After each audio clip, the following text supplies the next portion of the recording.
La quatrième noble vérité du Bouddha, la carte, en 8 étapes vers la libération. La quatrième noble vérité est le chemin de la pratique menant à la cessation de la souffrance. Elle est vraie au sens où elle constitue une possibilité réelle.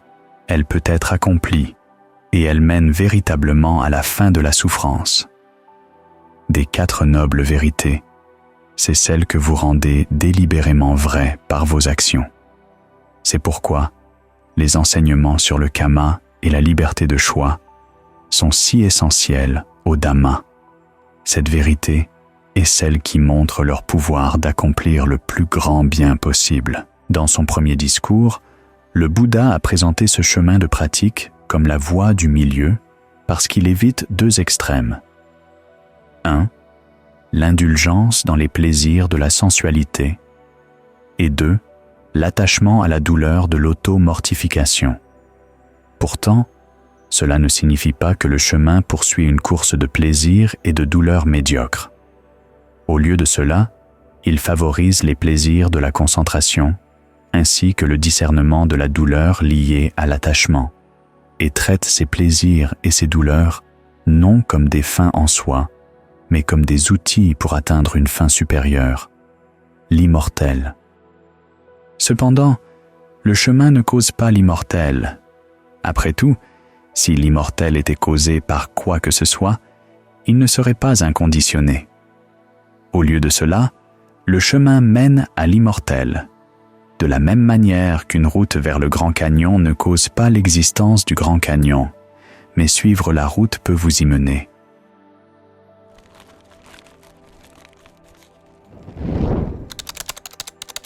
Le chemin est composé de 8 facteurs.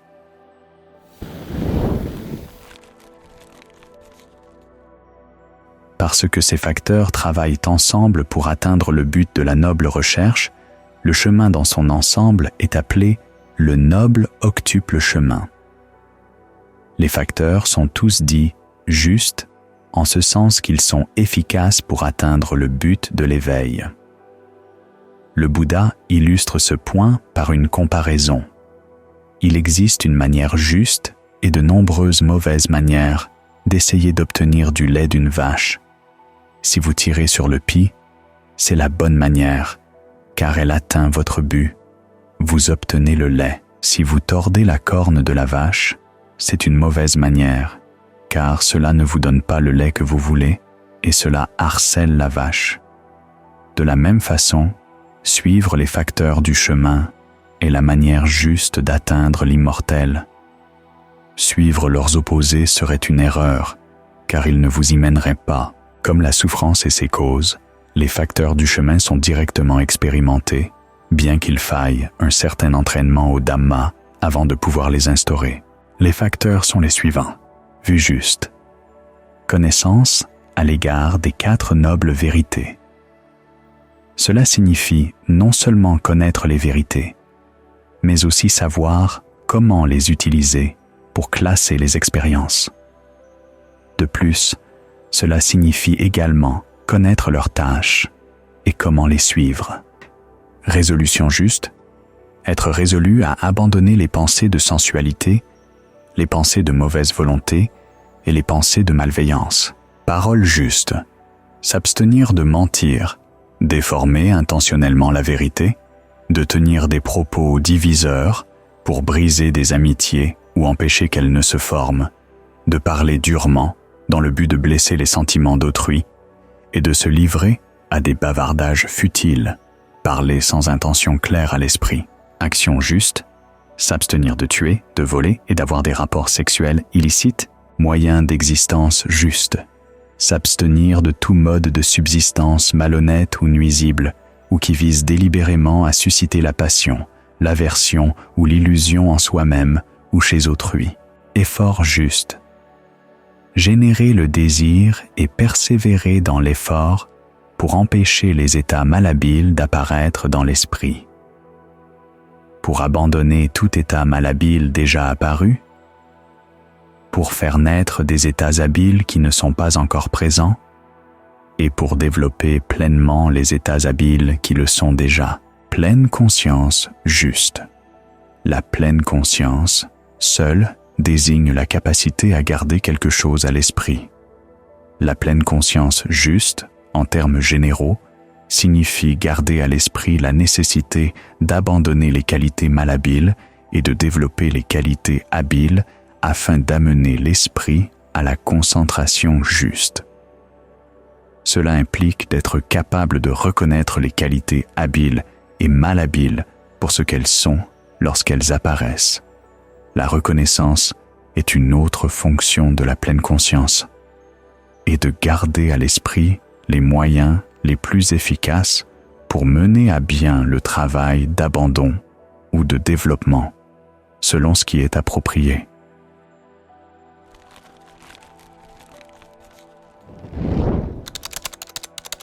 Pour garder ces tâches à l'esprit, la pleine conscience doit être établie dans un cadre de référence.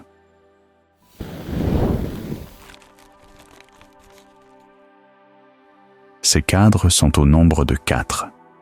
Le corps en lui-même, les sensations en elles-mêmes, l'esprit en lui-même et les qualités mentales en elles-mêmes. Le terme « en lui-même » signifie ici observer ces choses simplement telles qu'elles sont, sans référence à leur signification dans le contexte du monde extérieur. Pour s'établir sur l'un de ces cadres, il faut faire 2 choses. 1. Rester concentré sur le cadre, et 2. Mettre de côté toute pensée d'avidité ou de détresse par rapport au monde. Par exemple, rester concentré sur la respiration, tout en abandonnant toute pensée liée aux questions du monde extérieur, est une façon de rester concentré sur le corps en lui-même. Remarquez les sensations qui naissent du fait de rester concentré sur la respiration.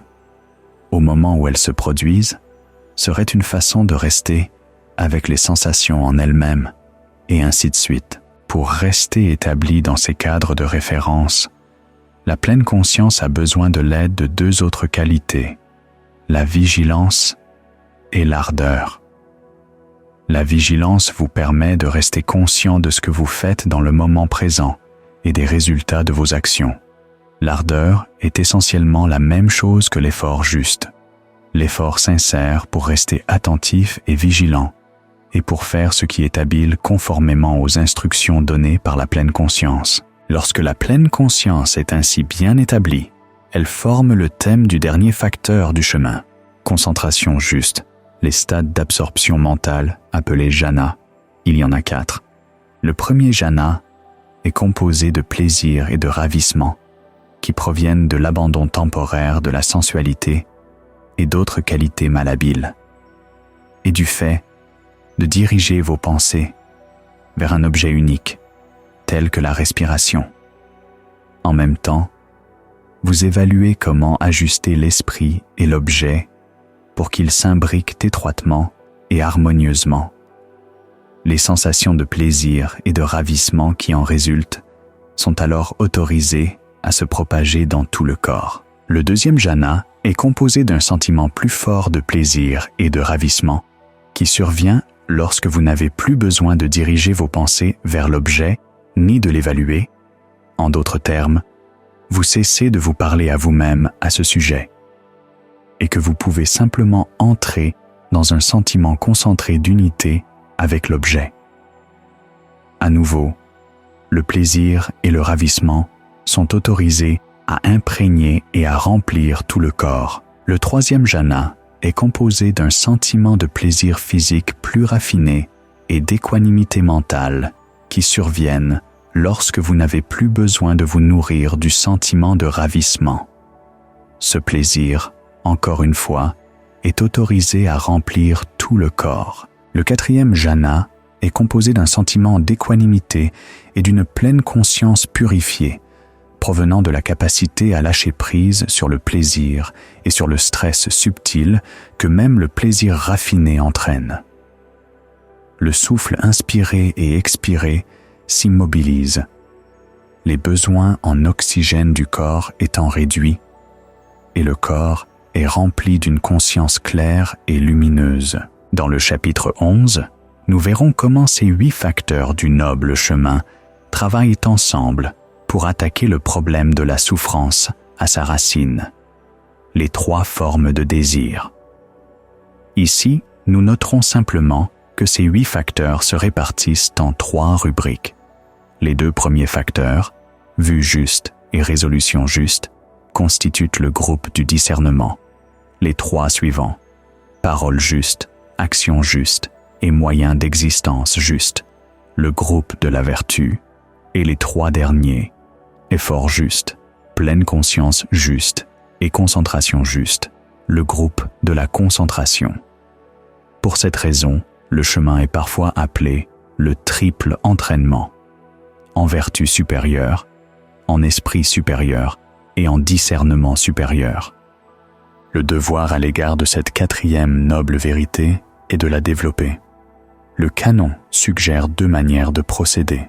La première consiste à développer les facteurs de manière séquentielle. Vous commencez par un niveau mondain de vue juste qui affirme les principes du karma et de la renaissance. Vos actions, corporelles, verbales et mentales, proviennent de vos intentions.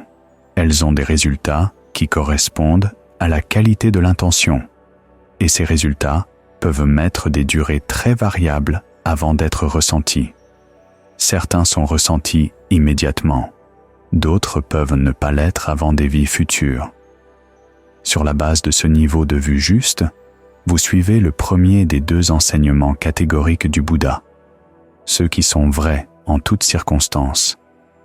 Les actions malhabiles doivent être abandonnées et les actions habiles doivent être développées à leur place. En suivant cet enseignement, vous devenez sensible à la façon dont les actions mentales malhabiles mènent à la souffrance, tandis que les actions habiles la soulagent. Vous affinez ensuite cette compréhension de la nature de l'action en adoptant la vue selon laquelle les actes mentaux de désir mènent à l'attachement qui constitue la souffrance ici et maintenant, tandis que les actes suivant les 8 facteurs du noble chemin mènent à la fin de la souffrance. Ces 4 nobles vérités sont le second enseignement catégorique du Bouddha, qui est essentiellement un affinement du premier. Vous voyez plus loin que les causes de la souffrance doivent être abandonnées et que le chemin vers la fin de la souffrance doit être développé. Cette vue vous inspire à prendre la résolution d'utiliser la vue juste de la bonne manière, non pas comme un simple sujet de discussion ou d'argumentation, mais comme un guide pour l'action. Comme premier pas dans cette direction, vous résolvez d'abandonner les qualités malhabiles dans l'esprit. Ensuite, vous essayez de mettre en œuvre cette résolution dans toutes vos activités, en faisant l'effort de parler, d'agir et de trouver vos moyens de subsistance de manière à ne nuire à personne, ni à vous-même, ni aux autres. En essayant d'être habile dans vos actions extérieures, vous devez également être habile dans la manière dont vous engendrez les qualités mentales motivant vos actions. Cela implique l'effort juste.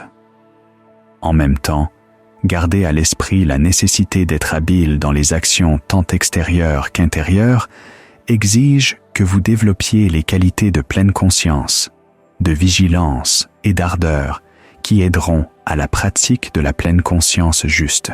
Vous en venez à voir que les états d'esprit les plus habiles, exempts de pensées de sensualité, de mauvaise volonté et de malveillance, sont les stades de la concentration juste. Vous travaillez donc à établir la pleine conscience d'une manière qui donnera naissance à ces stades. La connexion étroite entre la pleine conscience juste et la concentration juste est illustrée par des passages du canon qui assimilent la pleine conscience correctement établie au premier jhana, et par d'autres passages où la pleine conscience est dite purifiée en atteignant le 4e jhana. La deuxième manière de développer le chemin est également séquentielle, mais un peu plus complexe. À mesure que vous développez chaque facteur du chemin, les 3 facteurs que sont la vue juste, la pleine conscience juste et l'effort juste gravitent autour de ce facteur. Parmi les trois, la vue juste vient en premier pour discerner la distinction entre les versions justes et erronées du facteur. La pleine conscience juste se souvient de développer la version juste et d'abandonner la version erronée. L'effort juste déploie l'énergie nécessaire pour appliquer les instructions de la vue juste et de la pleine conscience juste. Le fait que ces deux méthodes de développement du chemin commencent par la vue juste s'explique par la compréhension du karma acquise par le Bouddha la nuit de son éveil. L'habileté ou le manque d'habileté de vos actions intentionnelles découle des vues qui les informent. Dans ce cas, le noble octuple chemin est la forme la plus élevée de karma. Le karma qui mène à la fin du karma et la vue juste est ce qui montre la voie pour accomplir tous les devoirs liés aux nobles vérités. Comprendre la souffrance, abandonner son origine, réaliser sa cessation et développer le chemin. Mais comme nous l'avons également noté, une fois que la vue juste et les autres facteurs du chemin ont été pleinement développés et ont accompli leur œuvre, ils doivent, eux aussi, être abandonnés. Après tout, le chemin est fabriqué. Le Bouddha l'appelle le phénomène fabriqué le plus élevé, alors que le but ne l'est pas. Cela signifie que le chemin n'est pas présent dans le but. Ainsi, le chemin implique en réalité deux devoirs: développer les facteurs pour qu'ils puissent faire leur travail, puis les abandonner lorsque leur travail est terminé.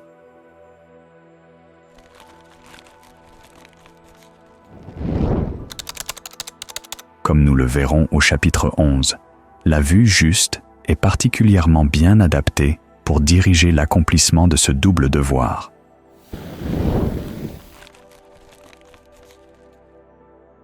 Elle vous enseigne à considérer vos vues moins en termes de contenu qu'en termes de karma, liés à l'attachement que vous leur portez. En d'autres termes, elle vous sensibilise aux vues en tant qu'action, les motivations qui les sous-tendent, la souffrance inhérente à l'attachement qu'elles suscitent et les conséquences à long terme du fait de les maintenir et d'agir en fonction d'elles. Après que la vue juste a appliqué cette analyse aux autres vues, vous montrant comment les abandonner, elle est dans une position idéale pour s'appliquer cette même analyse à elle-même. Ici, il est important de noter que même si les personnes éveillées abandonnent les facteurs du chemin en accédant à l'éveil, lorsqu'elles reviennent au domaine des 6 sens après l'éveil, elles peuvent toujours faire usage des qualités d'esprit développées au cours de la pratique du chemin. Leurs vertus, leur concentration et leur discernement sont perfectionnés. En fait, une vertu impeccable au regard des 5 préceptes est l'un des signes d'une personne ayant atteint ne serait-ce que le premier stade de l'éveil. Pourtant, ceux qui sont pleinement éveillés n'ont plus à développer les facteurs du chemin pour accomplir un quelconque travail supplémentaire sur leur propre esprit. C'est l'une des manières dont le noble octuple chemin est considéré comme le karma qui met fin au karma. Cependant, bien que la vue juste montre la voie pour atteindre ces résultats, elle ne peut accomplir le travail seule. Elle doit être entraînée par l'acte de développer les autres facteurs du chemin. La concentration juste, par exemple, est nécessaire pour donner à l'esprit un fondement solide de bien-être qui permet à la vue juste d'être résiliente dans la compréhension de la souffrance. La résolution juste et l'effort juste rendent la vue juste plus perspicace quant aux stratégies nécessaires pour saper les motivations malhabiles de l'esprit.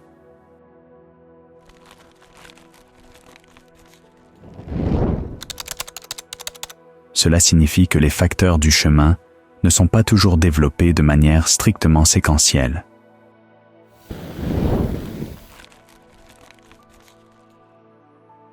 Et, de fait, le canon énumère diverses manières dont le discernement de la vue juste découle des autres facteurs du chemin.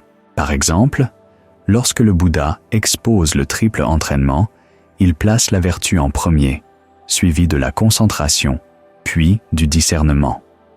Ainsi, même si la vue juste peut montrer la voie, comme l'explique l'analyse du chemin, il est également vrai que l'acte de développer les autres facteurs du chemin donne d'importantes leçons pratiques à la vue juste, approfondissant sa compréhension de toutes les nobles vérités et de la manière d'accomplir les devoirs qui leur sont propres.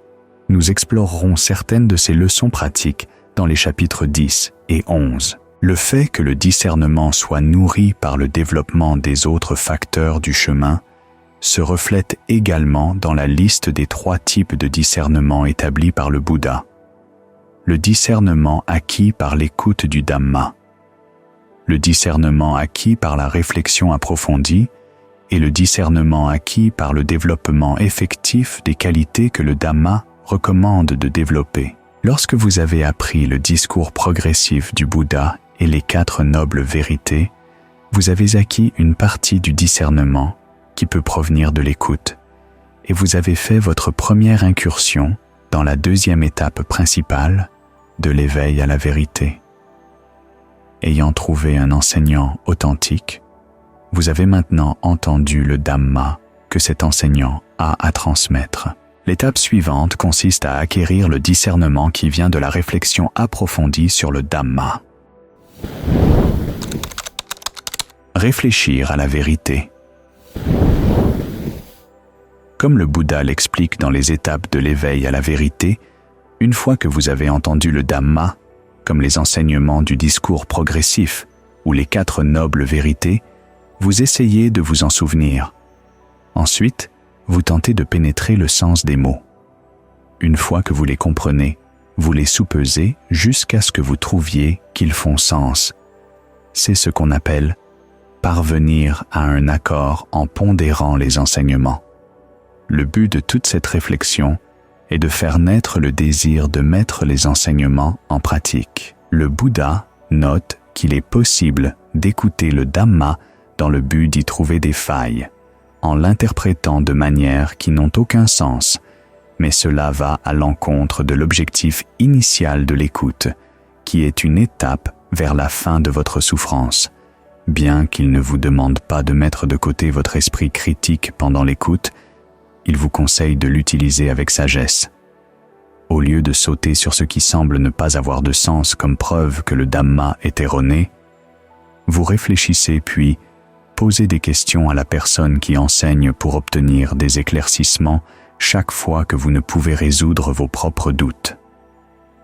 Comme le disait le Bouddha, il entraînait ses élèves à l'interrogatoire croisé. Demandez la signification de tout ce qui n'est pas clair afin qu'ils puissent apaiser leurs doutes et à accepter d'être eux-mêmes interrogés afin d'aider à apaiser les doutes des autres. Cela signifie qu'une partie de la responsabilité incombe à l'enseignant. Présenter le Dhamma de manière claire et convaincante et faire preuve de patience pour éclaircir les points que vous trouvez obscurs. Mais une autre partie de la responsabilité vous incombe à vous, l'élève. Apportez l'attitude juste dans le processus consistant à essayer de donner du sens à ce que l'enseignant a à dire. L'attitude juste est composée des 2 qualités que le Bouddha disait rechercher chez un élève, que vous soyez intègre et observateur, mais elle en inclut également une 3e, que vous apportiez une attitude de bienveillance. 1. Lorsque vous êtes intègre et observateur, cela vous aide à comprendre clairement pourquoi vous pourriez vous accrocher à des vues qui font obstacle à l'acceptation des principes fondamentaux du Dhamma. 2. Lorsque vous apportiez une attitude de bienveillance envers vous-même, cela vous aide à voir que vous auriez tout intérêt à abandonner ces vues. En même temps, lorsque vous apportez une attitude de bienveillance envers le Dhamma et envers ceux qui l'enseignent, cela vous motive à chercher des moyens de résoudre les conflits que vous pourriez percevoir dans les enseignements.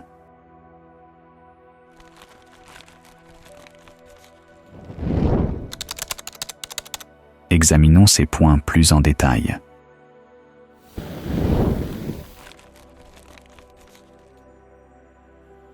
Le canon montre que le Bouddha a dû faire face à de nombreuses personnes qui rejetaient le Dhamma au motif qu'il ne s'accordait pas avec les vues qu'elles possédaient déjà. Leur problème majeur tournait autour du fait que les deux enseignements catégoriques du Bouddha sur la nécessité d'abandonner les actions malhabiles et de développer les actions habiles et sur les 4 nobles vérités ne cadraient pas avec leur vue sur le monde et le soi. Certains, par exemple, croyaient que le soi était impuissant à agir. D'autres croyaient que les actions étaient irréelles. D'autres encore, que le monde était totalement chaotique, ne suivant aucune loi de cause à effet. Pour eux, un chemin d'action aboutissant à la fin de la souffrance serait impossible. Or, comme nous l'avons noté au chapitre 6, le monde et le soi sont les concepts de base du devenir, et le devenir est précisément ce que les 4 nobles vérités sont destinées à faire cesser. Cela signifie que, du point de vue du Bouddha, ceux qui avaient du mal à accepter le Dhamma prenaient le contexte à l'envers.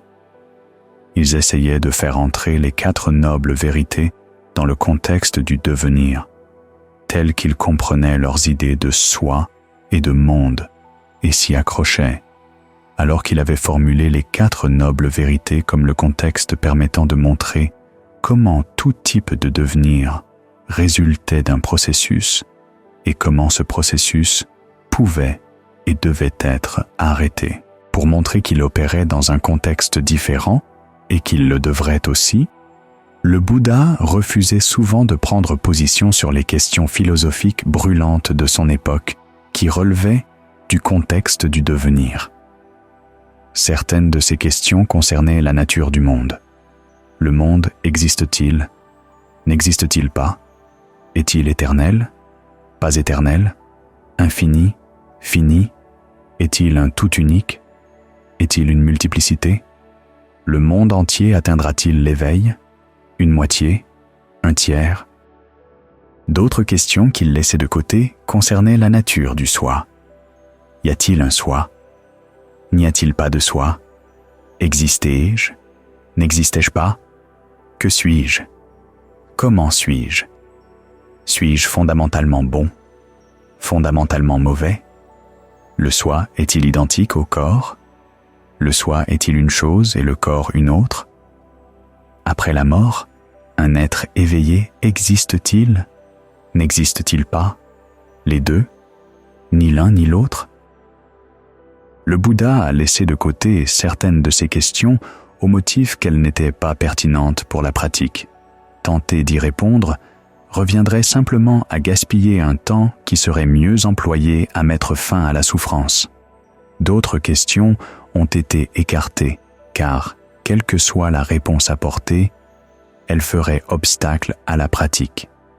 Par exemple, concernant la question du soi, le Bouddha a noté que, quelle que soit la manière dont vous définissez votre soi, vous vous imposez des limites qui entraveraient la pratique vers l'éveil.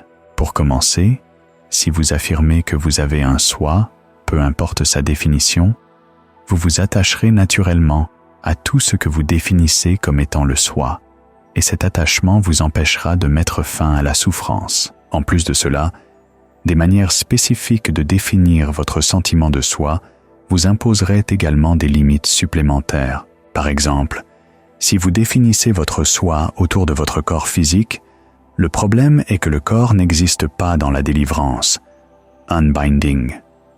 Cela signifierait que si vous atteigniez l'éveil, vous seriez anéanti, une idée qui vous découragerait de pratiquer. De même, si vous vous définissiez comme n'étant rien de plus qu'un être conditionné, vous ne seriez pas capable de connaître quoi que ce soit d'inconditionné, ce qui signifierait qu'une fin inconditionnée de la souffrance serait hors de votre portée. Si vous vous définissiez comme étant interconnecté avec tous les autres êtres, cela signifierait que personne ne pourrait atteindre l'éveil tant que tout le monde ne l'aurait pas atteint. De là, il s'ensuivrait que le Bouddha n'a jamais été éveillé et que vous, par vous-même, ne pourriez jamais non plus mettre fin à la souffrance. Si vous tentiez de contourner ce problème en définissant tous les êtres comme étant déjà éveillés, mais qu'ils ne s'en rendent simplement pas compte, le problème est que les êtres souffrent toujours, ce qui signifierait que l'éveil ne signifierait pas la fin de la souffrance. D'un autre côté, si vous décidiez que vous et tous les autres êtres n'avaient pas de soi, cela vous imposerait également des limites. Vous ne seriez pas responsable de vos choix, ce qui rendrait impossible tout engagement sur un chemin de pratique. En même temps, il n'y aurait personne pour bénéficier de vos actions ou en pâtir. Cette idée encouragerait les actions irresponsables et vous découragerait de faire l'effort de suivre le chemin. Ce sont là quelques-unes des raisons pour lesquelles le Bouddha évitait de prendre position sur de nombreuses questions controversées autour du soi et du monde qui passionnaient ses contemporains et qui passionnent encore beaucoup de gens aujourd'hui. Or, ce n'est pas que le Bouddha refusait de prendre position sur toutes les questions philosophiques de son temps. Il a pris position sur les questions du karma et de la renaissance, ainsi que sur les vérités concernant la souffrance et sa fin, car celles-ci apportaient des réponses claires à ce qu'il considérait comme le problème primordial. Comment savoir quelles actions sont habiles et lesquelles ne le sont pas? C'est simplement qu'il était radical en affirmant que ce problème particulier devait l'emporter sur tous les autres. Ainsi, si vous avez du mal à faire entrer les enseignements sur le karma ou les 4 nobles vérités dans vos vues sur votre soi ou sur le monde, le problème est que vous avez pris le contexte à l'envers. Au lieu de cela, vous devriez voir comment vos vues sur votre soi et le monde s'inscrivent dans les 4 nobles vérités. Cependant, inverser le contexte avec de tels enjeux n'est pas facile. Après tout, votre sentiment de soi et du monde touche à votre perception de ce qui est réellement. Il est difficile de ne pas s'accrocher à ce que l'on considère comme réel.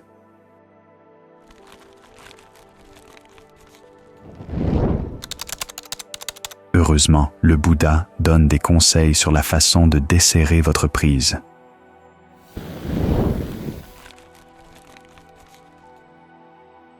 C'est ici que les qualités d'intégrité, de bienveillance et d'observation entrent en jeu. En ce qui concerne l'intégrité et la bienveillance, vous vous souviendrez peut-être du chapitre 2 qu'un aspect majeur de votre intégrité personnelle s'exprime dans la fidélité avec laquelle vous citez la base de vos opinions. Dans le cas de la discipline monastique, cela signifie la vérité dans la citation. Être clair sur la nature des preuves que vous avancez lorsque vous accusez un confrère d'un méfait. Est-ce fondé sur ce que vous avez vu, ce que vous avez entendu, ou seulement sur ce que vous avez soupçonné? De la même manière, la capacité de desserrer votre prise sur vos opinions concernant la réalité du monde et du soi exige que vous examiniez la base sur laquelle vous les détenez. Comme le souligne le Bouddha, elles peuvent être fondées sur la conviction en l'autorité de quelqu'un d'autre, comme celle d'un instructeur religieux, d'un texte ou d'un scientifique. Ou elles pourraient être basées sur ce qui vous plaît, sur une analogie, ou sur ce qui vous semble avoir été bien raisonné. Cependant, en examinant ces raisons, vous réalisez qu'elles ne comptent pas comme une connaissance directe. Ce ne sont rien de plus que des hypothèses. Elles pourraient être vraies ou elles pourraient être fausses. Lorsque vous réalisez à quel point les preuves sont ténues pour toute vue sur le monde ou le soi, il devient plus facile de mettre cette vue de côté. Si vous ne savez pas réellement si la fin de la souffrance est possible, pourquoi choisir une hypothèse qui fermerait la possibilité qu'elle puisse être vraie?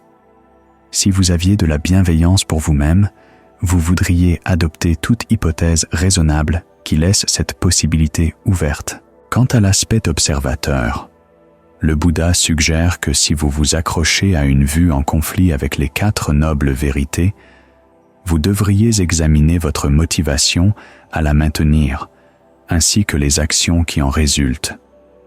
Pourquoi s'attacher à une vue qui nie le pouvoir de vos actions à mettre fin à la souffrance? Quel attrait cette vue exerce-t-elle sur vous? Pourquoi aimez-vous la soutenir? Vous pousse-t-elle à des actes habiles? Ou décourage-t-elle un comportement habile? Par exemple, comme le souligne le Bouddha, si vous ne croyez pas avoir le pouvoir de choisir vos actions, si vous pensez vivre dans un monde totalement prédéterminé par des lois physiques, il n'y a aucune motivation à s'efforcer d'être habile dans ce que vous faites, dites ou pensez. Quel intérêt auriez-vous alors à conserver cette vue? Être intègre avec soi-même en répondant à ces questions correspond aux deux autres types d'intégrité abordés au chapitre 2 en lien avec la discipline monastique. L'intégrité dans l'observation et l'intégrité dans le compte rendu. Vous êtes honnête en rendant compte de votre motivation intérieure à maintenir une vue. Et vous faites un effort supplémentaire pour percevoir avec précision les résultats réels des actions inspirées par cette vue. Encore une fois, quand vous parvenez à être intègre avec vous-même de la sorte, il devient plus facile de faire preuve de bienveillance envers vous-même et de mettre la vue de côté. Dans tous ces cas, être intègre en citant la source de votre vue et être observateur quant à la motivation et aux résultats karmiques liés au fait de la maintenir, vous avez également commencé à inverser le contexte. Vous avez appris à prendre le problème de l'action habile et malhabile et à lui donner la priorité sur les concepts de soi et de monde. Adopter ce contexte facilite également la résolution des conflits que vous pourriez percevoir dans le Dhamma. En effet, la plupart de ces conflits proviennent d'une erreur de contexte. On tente de faire entrer les deux enseignements catégoriques du Bouddha dans le cadre fourni par ses autres enseignements. Mais lorsque vous réalisez que les enseignements catégoriques constituent le contexte dans lequel les autres enseignements doivent s'insérer, les conflits perçus disparaissent. Un cas concret concerne les enseignements du Bouddha sur le soi et le non-soi.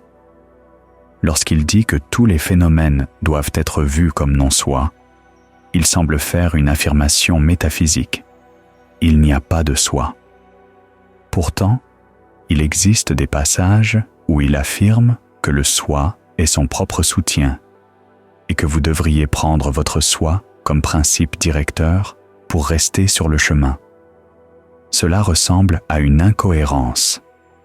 S'il n'y a pas de soi, comment pouvez-vous compter sur votre soi comme soutien ou principe directeur d'une quelconque manière? Certains ont tenté de résoudre cette apparente contradiction en proposant que le Bouddha parlait sur deux niveaux de langage, ultime et conventionnel. Au niveau ultime, il n'y a réellement pas de soi. Cependant, au niveau conventionnel, le niveau non réfléchi du langage quotidien ordinaire, il y a un soi. Mais cette explication ne fait qu'aggraver le problème. S'il n'y a vraiment pas de soi, alors quand le Bouddha parle du soi comme de son propre soutien, il utilise une fiction utile, selon ses termes, un mensonge bénéfique. Or, comme il l'a lui-même indiqué, à ses yeux, une telle chose n'existe pas. Une meilleure façon de résoudre le conflit est de voir comment les enseignements sur le soi et le non-soi s'insèrent dans le contexte des 4 nobles vérités. Nous pouvons commencer par rappeler l'attitude du Bouddha envers les vérités exprimées par les mots. Elles sont instrumentales. Elles sont vraies dans la mesure où elles fonctionnent réellement pour atteindre l'objectif pour lequel elles ont été formulées. Elles sont cohérentes entre elles dans la mesure où elles agissent ensemble pour réaliser cet objectif. Cela signifie que, dans le cas des concepts de soi et de non-soi, nous devons examiner comment ils fonctionnent séparément et comment ils fonctionnent de concert pour parvenir à la fin de la souffrance. C'est en raison de cette importance accordée à la fonction que le Bouddha a laissé de côté les questions de savoir si le soi existe ou non. Au lieu de cela, il a considéré votre sentiment de soi et de non-soi comme des perceptions, c'est-à-dire des actions. En d'autres termes, ces enseignements sur le soi et le non-soi n'étaient pas destinés à répondre à des questions telles que « le soi existe-t-il ? Existais-je » Il visait plutôt à répondre aux questions qui, selon le Bouddha, se trouvent à l'origine du discernement. Qu'est-ce qui, si je le fais, mènera à mon préjudice et à ma souffrance à long terme? Et qu'est-ce qui, si je le fais, mènera à mon bien-être et à mon bonheur à long terme? Appliquées aux enjeux du soi et du non-soi, ces questions deviennent: quand ces perceptions-actions mènent-elles au préjudice et à la souffrance à long terme?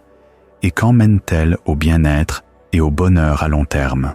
Comme vous vous en souviendrez, l'analyse par le Bouddha de la perception du soi s'inscrit dans le contexte du devenir. Vous adoptez un sentiment de soi en tant qu'agent, consommateur et commentateur, comme une stratégie pour obtenir le bonheur en atteignant l'objet du désir autour duquel le devenir s'est formé. L'agent est celui qui accomplit les actions pour obtenir le résultat souhaité. Le consommateur profite du résultat et le commentateur juge de la qualité de l'action de l'agent et recommande des améliorations futures. Il se trouve que le concept de non-soi est également impliqué dans cette stratégie. Tout ce qui est non pertinent pour ses fonctions ou qui y fait obstacle est considéré comme non-soi. Lorsque nous détachons le sentiment de soi des enjeux métaphysiques, en d'autres termes, lorsque nous ne nous préoccupons plus de définir exactement ce qu'est le soi ou s'il existe, il ne nous reste que les perceptions de soi et de non-soi comme stratégie de négociation pour le bonheur, centrées sur ce qu'elles font. Et comme le Bouddha l'a noté dans son second discours recensé, un aspect primordial de ce que fait un soi est d'exercer un contrôle. Vous étiquetez comme soi tout ce que vous jugez digne d'essayer de contrôler pour instaurer le bonheur. Cela s'applique très directement au soi en tant qu'agent, lorsqu'il tente de contrôler les événements dans l'esprit et dans le monde extérieur, mais aussi au soi en tant que consommateur et commentateur. Le soi consommateur essaie de posséder et de retenir tout bonheur que le soi agent trouve pour lui. Le soi commentateur reçoit le retour du soi consommateur et l'utilise ensuite pour tenter d'influencer le soi agent. Inversement, la perception du non-soi est également liée au concept de contrôle. Vous étiquetez comme non-soi tout ce qui ne peut être contrôlé ou tout ce que vous décidez de ne pas essayer de contrôler, afin de pouvoir concentrer vos efforts de contrôle sur les domaines où ils donneront les meilleurs résultats. Ainsi, le choix d'appliquer l'une ou l'autre de ces perceptions revient à un jugement de valeur, ce qui vaut la peine d'être contrôlé et ce qui ne le vaut pas. Parce que ce jugement de valeur change selon les circonstances, votre sentiment de soi évoluera au fil du temps, tout comme votre perception de la ligne séparant le soi du non-soi. C'est ainsi que ces concepts fonctionnent dans les états ordinaires du devenir. Et c'est aussi ainsi qu'ils fonctionnent sur le chemin menant à la cessation de la souffrance. Comme nous l'avons noté maintes fois, la 4e noble vérité est un chemin fabriqué pour atteindre un but non fabriqué.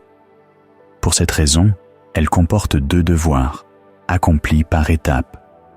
D'abord, elle doit être développée. Ensuite, lorsqu'elle a été développée et qu'elle a achevé son œuvre, elle doit être abandonnée afin que le non fabriqué ne rencontre plus d'obstacles.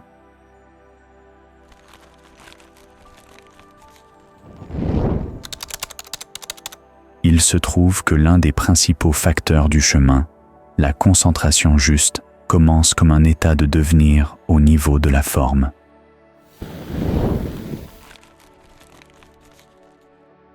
Cela signifie que le développement du chemin nécessite de développer un état de devenir, ce qui implique à son tour un sentiment de soi dans ses trois rôles. Le soi capable de suivre le chemin et de faire naître la concentration juste, le soi qui anticipe les bénéfices de cette pratique, et le soi qui commente la progression du chemin et la manière de l'améliorer. Quant à la vérité de ces perceptions du soi, le Bouddha note que les états de devenir ne sont pas sous votre contrôle total, car ils sont composés des 5 agrégats. Si vous pouviez les contrôler totalement, ils n'impliqueraient aucune souffrance. Cependant, même si vous ne pouvez exercer un contrôle absolu sur les agrégats, vous pouvez les contrôler suffisamment pour les utiliser dans la fabrication de la concentration juste et de tous les autres facteurs du noble octuple chemin. Ainsi, dans la mesure où vos perceptions du soi vous aident à réussir le développement de ces facteurs, ces perceptions sont vraies. Quant aux perceptions du non-soi, pendant que vous développez le chemin, vous appliquez ces perceptions à tout ce qui pourrait vous en écarter. Cela inclut tout attachement qui pourrait vous tenter vers une parole, une action ou des moyens d'existence erronés.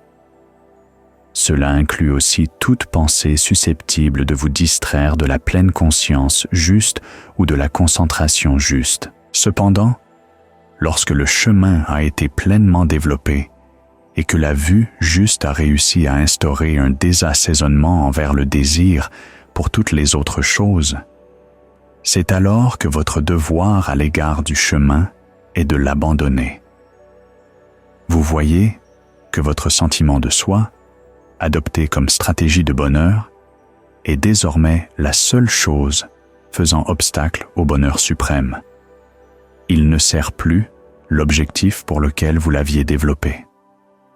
C'est grâce à cette compréhension que, pour le bien du bonheur encore plus grand promis par la troisième noble vérité, vous appliquez stratégiquement la perception du non-soi à tous les phénomènes fabriqués, y compris le chemin lui-même.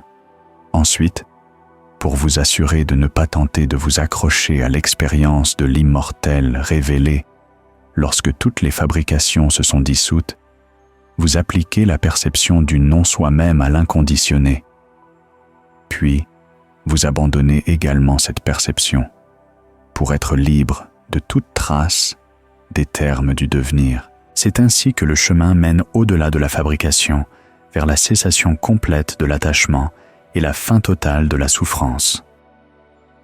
Ainsi, lorsque nous replaçons les enseignements sur le soi et le non-soi dans leur contexte approprié, en tant que stratégie pour le bonheur en général et comme outil pour accomplir les devoirs des 4 nobles vérités en particulier, nous voyons qu'ils ne contiennent aucune contradiction. Il n'est pas nécessaire de supposer 2 niveaux de langage dans les enseignements du Bouddha, ni de douter que nous puissions le prendre au mot. Ce qu'il disait était toujours vrai et bénéfique. Il nous appartient de savoir comment utiliser ces paroles pour qu'elles soient opportunes dans notre pratique. Ceci n'est bien sûr qu'un exemple de la manière dont on peut résoudre des doutes sur des points spécifiques du Dhamma, mais cela souligne un point important. Pour résoudre tout autre doute, assurez-vous toujours d'avoir le bon contexte.